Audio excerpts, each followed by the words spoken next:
hope everybody has a nice Memorial Day weekend. Definitely a hot one here. We need some rain, but there's nothing in the forecast. I decided to drop a couple fields here. We got good grass seed heads on. The nitrogen I put down did wonders for this field.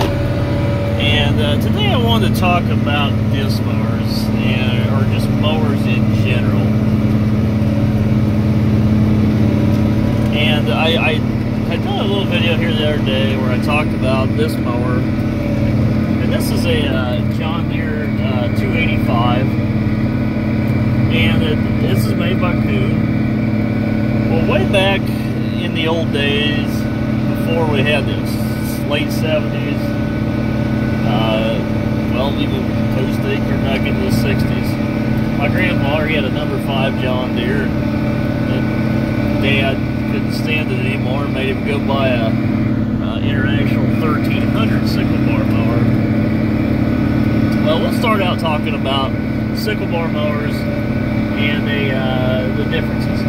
Well, number 5 or number 38, any of the older John Deeres, the old Fords, a lot of your older mowers, they're pitman arm. And a pitman arm has an input shaft from the PTO, goes straight back to a pulley. They hook on one side of the pulley with a arm that yanks the sickle back and forth. So the sickle basically travels straight back and forth. Well, on International 1300 is what they call the balanced head mower. And a balanced head mower had a wobble box, which is what you're going to see on like modern day beam heads, sickles, things. Well, a wobble box has power from the PTO, goes straight back down a belt, just like this disc mower, goes into a gearbox, just like the disc mower, except that gearbox is called a wobble box. Well, a wobble box has an arm that travels back and forth. And when you travel back and forth from a fixed gearbox, you're actually going to go through an arc. So when you go through an arc, it forces it to go to the front of the guard, to the back of the guard. So basically, you have a continual cleaning system, whereas a straight pitman arm just shoves it one way and pulls it the other. So if you take an International 1300 balanced head mower and you come out here and just grass, which is just nice clean grass, but if it's a little more tangled after some rainstorms, International 1300 balanced head, no problem running through this grass. A John Deere mower, unless it has really good guards on it, or I mean really good sickle sections, you're probably gonna have problems. They just don't cut as well. The balanced head mower was light years ahead of the old pitman arms. We in the 80s had a John Deere model 1380 mower conditioner. That's a center pivot model, and they replaced that model with the 1600 mower conditioners, and it was quite possibly one of the world's worst mowers ever built in history. Ours was a second generation 1380, and the second generation is basically, there was a serial number break where they updated and beefed up some of the frames and hitches, had some pump updates.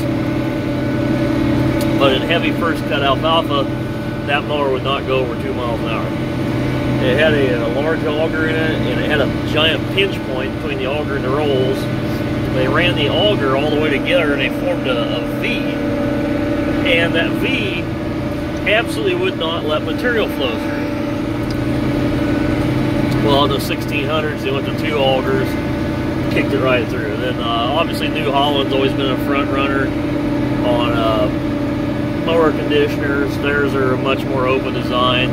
Then they came out with the 499s. The 499s actually use the reel as the auger, so it not only pulls it in off the sickle, it actually throws it into the rolls as well. The 499, I think, is about a 12-foot head. They're a pretty good machine. They're kind of, you know, old school quote technology by today's standards, but they're a pretty good machine. We got into the disc mowers into the 90s. And our first disc mower was a New Holland 617. And ironically, New Holland is still building a very similar model to what we had in the first place. Now, there's a couple things that the New Holland really failed on. And maybe at some point, if I can just happen to catch one of the dealers, I'll talk about it and show you what I'm referring to. But they have a spring on the back, just like that spring there. Now, we had a 617 that had a tripping issue. It would just constantly trip back. So, New Holland realized they'd made a mistake in their design. They came out with an updated spring kit. It was a bigger kit, and you were supposed to move your pivot point. So Dad and I worked and worked and worked. And at that time, we were mowing with a 4450. That was not this particular 4450. It was one we purchased new in '83. It was kind of a nothing tractor. It was a 2-wheel drive, quad range. Didn't even have the digital dash. But we got that pivot point, so that mower would just come down and just touch the ground and just float. Beautiful. Well, one day somebody's using 4450, so I said, I'm going to put it on the 4020. And yes, we used to have a 4020. It was so wore out, we sold it late night. But, and no, it didn't have any options. It was a synchro range. Actually, believe it or not, it was a gas. Didn't even have a diff lock. But we sold that, we had put on the 4020, and that mower would just dive down at the end. You couldn't get it to settle down. Well, we finally figured out that the geometry on 3 points was just a little bit different than the geometry on 40-20 3 points. You know, arm length, tire height, everything goes into an equation. Now, I'm going to put this mower down. You can see how it just settles nice and even. It doesn't go flop on the end and drop down on the shoe. Well, that's what the New Holland would do. So we cut our little pivot point off down there, moved it up, and it would work good on the 4020. Went back to 4450. Nope, had to move the pivot point back. So we finally bought a second pivot point. And when you change the tractors, you had to change the pivot points. Well, right down there where that gearbox attaches, on a New Holland, they have that gearbox, and they have a couple of shitty little dowels. And that goes into some little gears in there. These little gears, I kid you, are about that big around, 3/4 of an inch, maybe an inch down there. Just tiny.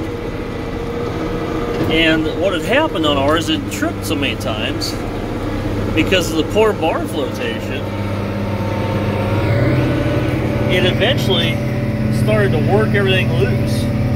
One day we were running along, and I just kind of heard it just get a little noisy. Got out, crap, the bar had separated. The bolts that came loose and dropped down. Well, it ruined the gears. And after buying a $3,000 set of gears, replacing gearboxes, that's enough of this mower. Cannot take it anymore. And this mower here, I've been running this entire patch around here. Never tripped it once, the way it should be. That New Holland probably would have tripped 30 times by now. You'd set the drag link, it didn't matter what you did, it was just continuously piss poor flotation. I think if you had welded the drag link solid, I think it would have busted the gearbox off. You know, so we had problems with it. It's just a poor mower, poor design. And anybody looking at a Case or a New Holland disc mower, I think they've improved them now, but that would be very low in my rankings of ever considering buying another one. And on a New Holland, you actually have individual cutter gearboxes. The good thing is, one of them runs out of oil. You don't have to get, you don't have to put oil on. The bad thing is, you get a gearbox, and you get a coupling gearbox. Well, the one where the couplers at, it's just a dry, and those shafts get seized in there. You can't get them out. You can't work on the cutter bar. In my opinion, just a poor design. Plus, say you got 9 cutter heads, you got 9 gearboxes to check. John Deere, you got 1, and it's a sight glass. We went from a 617 that we couldn't stand using. Actually, for a year, I dug the old 1300 balanced head out of the shed, put a new sickle in, and mowed it. It was a better mower than that 617 disc mower. So we went and traded it off and got a Krone, and we had a model AM403S, and that was the biggest mower made that I can find even to date that has a pivot down there and it has a bar, and it was a 14-foot cut. And it actually was a pretty good mower. It didn't trip it, but it had a lot of side draft, and a 4430 without a set of front weights was a little sketchy. It would side draft you, pull you sideways. But it mowed good. Krone had one mistake, was their tarp had a framework in the front, and the framework came down with only probably 8 inches of clearance between the ground and the framework of that tarp. We get the heavy hay, and it just would not clear. If you flip the tarp up, it seemed like it mowed good, but we finally found out what was kind of going on there, and we took it and cut off these low-hung loops that held that tarp down, so it basically just kind of looked like a John Deere. It had the one frame up top. That gave it extra clearance. That started working better. Also on a Krone, you want to buy the high lift skid chute option. This Kuhn has no problem cutting about 2.25 inches. Maybe, I think right now I'm probably cutting, if you went down to where the root balls and sods at, probably 3-inch high cut.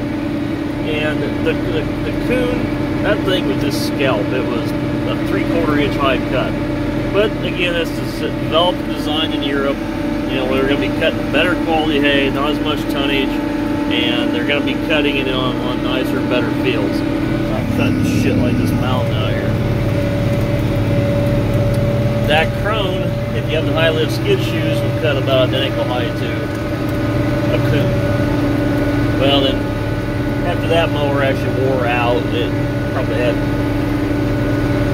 5,000 acres through it. I don't know, it had a lot of wear on it. And it started to develop some frame cracks and things. We just got rid of it. And I went out and bought the John Deere 285. And by that time we had quite a bit of hay production. So not only had a 285, we had a John Deere 956 Moco. I would put the 956 in the fields like this. Now I'm going to use my hand here to try to kind of demonstrate, but 956, here's your 3-point mount here, my thumb, and here's your cutter bar. So if you ever dip into a big hole, the tractor can dip down like this, you yank that cutter bar straight down, it's pulled in the ground. So you get down through a swale, now your tractor's lit up like this, and you cut 8 inches high. Well, we had a hydraulic pitch, basically control your cutter angle hydraulically from the cab of your tractor.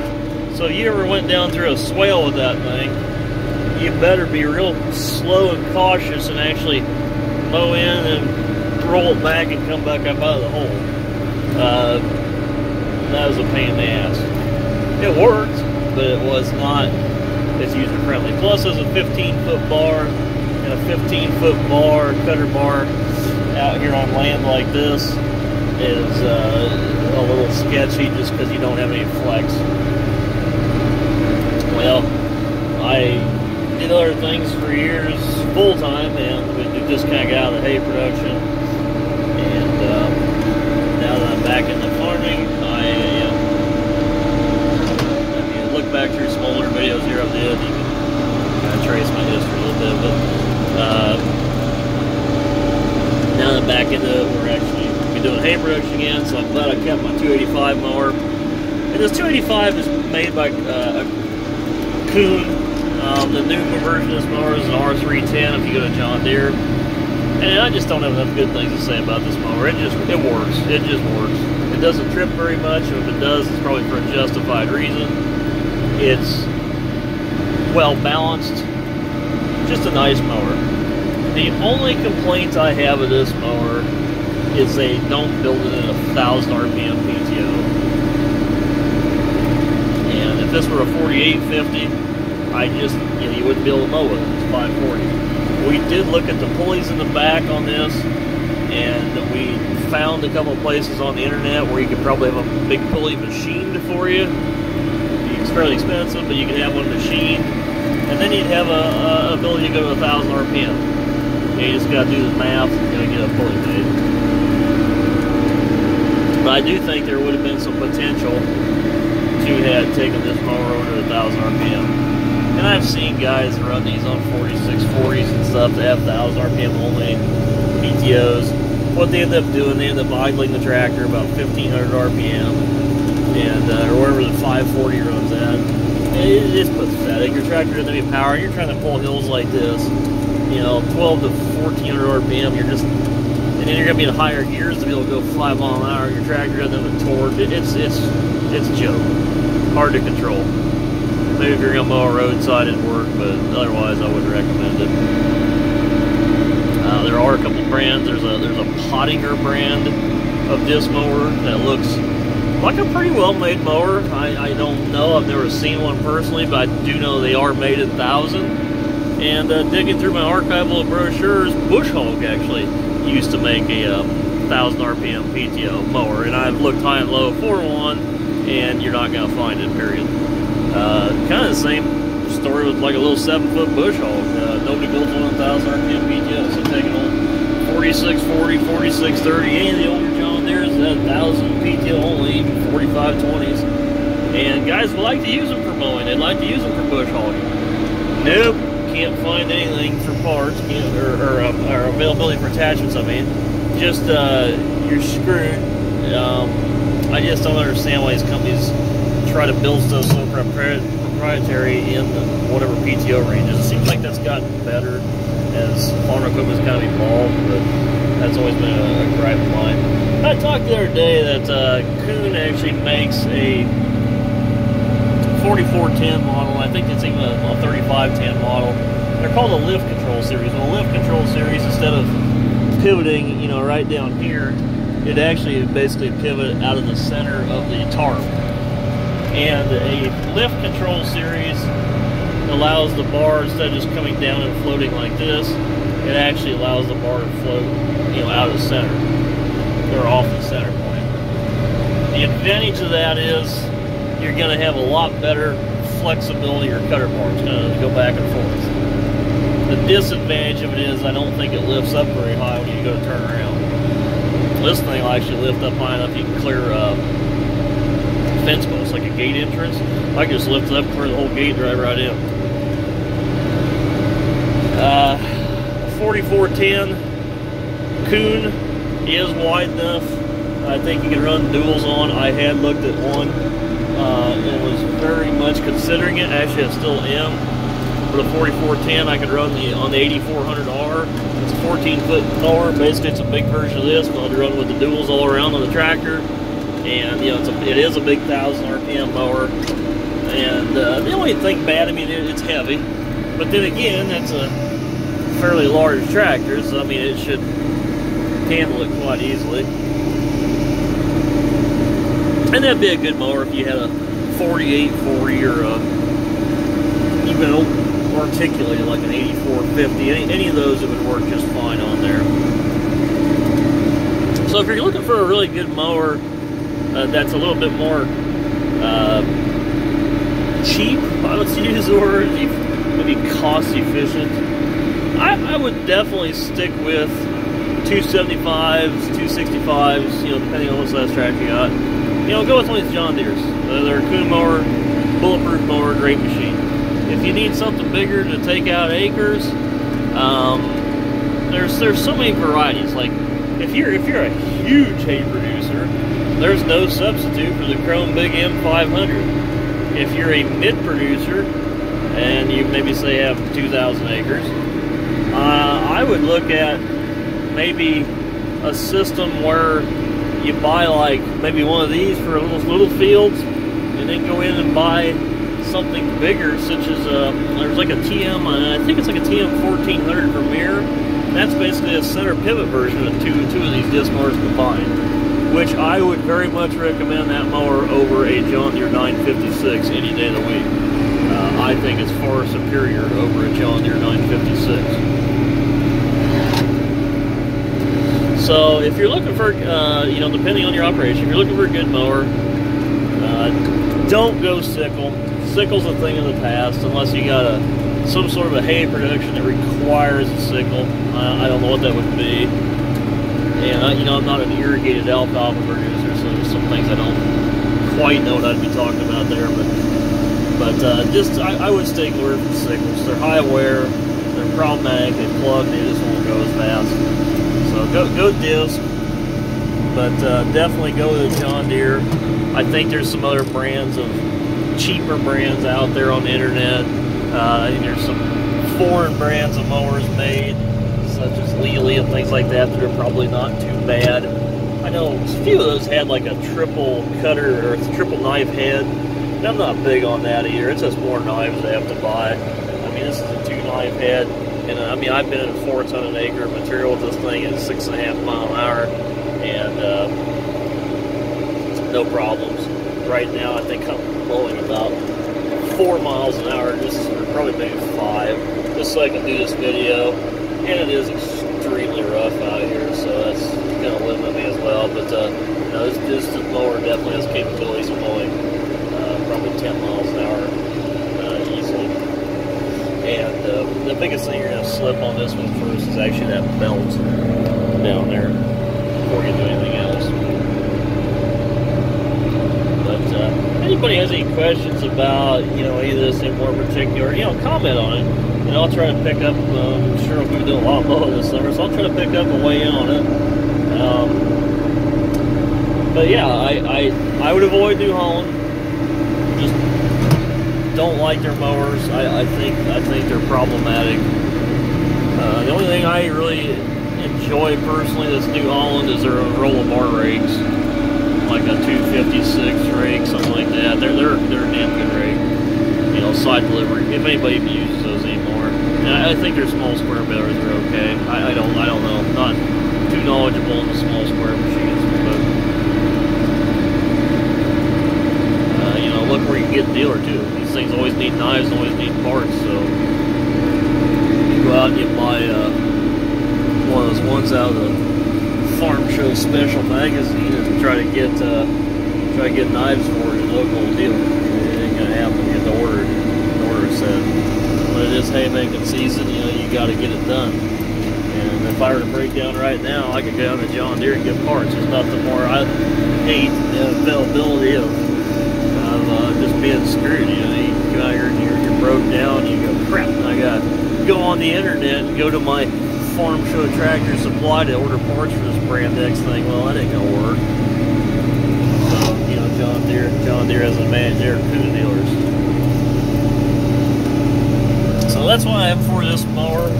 Just durability, reliability, quality, good machine. And I'd take another one in a heartbeat. Center pivots, I want to look at for a disc mower design. I'd look at the Premier, like the TM1400. I think that's the model number.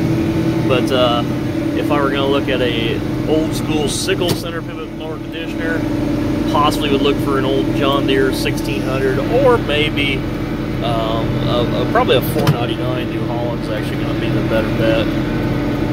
And those again are just generally problematic just because they're sickle machines. So, well, thanks for watching. I'm sure you've listened to me ramble on long enough here about mowers. I have a lifetime of looking at equipment brochures and a stack in the house that thick of just mowers. And I probably should have been studying my homework in school instead of reading those brochures, but I guess it paid off in some way, shape, or form. So, again, thanks for watching. Look forward to the comments. Look forward to talking to everybody. And I will catch you on the next video. Please comment, and please give the video a thumbs up, and please subscribe. It's helping a lot. It's nice to see new people subscribing. So, have a good day.